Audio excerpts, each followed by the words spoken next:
Hi everybody, today is October 16th, 2014.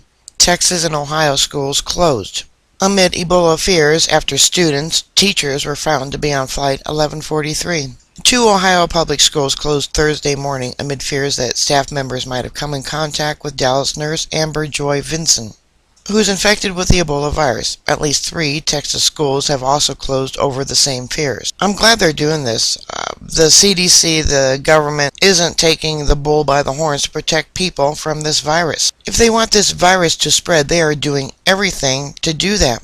The Cleveland Leader reported that parents of children at Solon Middle School and Parkside Elementary School received an email by Solon City School District announcing that middle school staff members might have traveled on the same plane that Vincent took a day before the CDC announced that she had been infected with Ebola. This circumstance came to light in the day, and we have been working since then to get as much information as possible from public health authorities, the district email read. There was no public health recommendation to close the schools, of course not, and we do not believe that there is a risk to our students and staff. However, we made the decision to close Solon Middle School and Parkside for tomorrow out of an abundance of caution for the safety of our students and staff. We will stay in close communication with local public health authorities moving forward, and our staff members will not be at work during the self-monitoring period to ensure she is asymptomatic before returning to school. The school district explained in the email that officials learned about the situation late on Wednesday and since then have been cooperating with public health officials. John F. Kennedy High School in Cranewood was meanwhile cleaned with a bleach-based cleaning solution overnight following CDC guidelines. New York Daily News added that Vincent boarded Frontier Airlines Flight 1143 from Cleveland to Dallas on Monday, after being told by the CDC it was okay for her to fly, and was one of the 132 passengers on board. In Texas, Belton Independent School District said that 3 of its schools will be closed and buses will be disinfected after finding out that 2 of its students were on Flight 1143.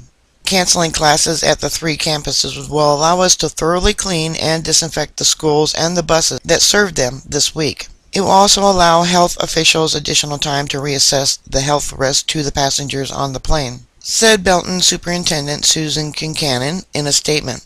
I am frustrated that we didn't learn until late tonight that the CDC was re-evaluating the health risk.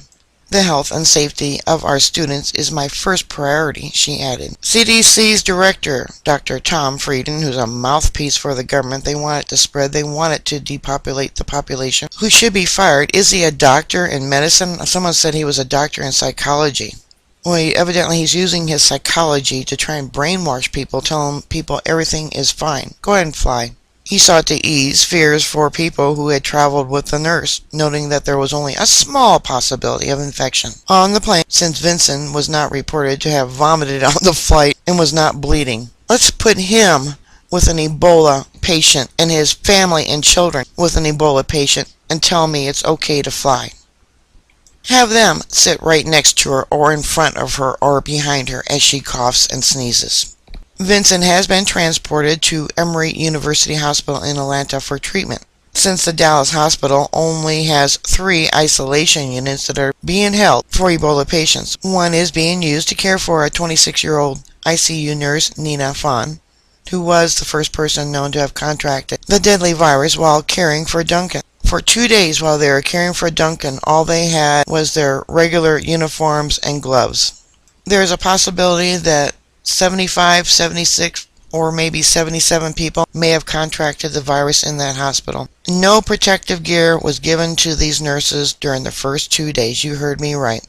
They are now talking about going on strike. They are now saying they might not have enough medical personnel to take care of the Ebola patients. That's a lot of people at high risk of catching Ebola.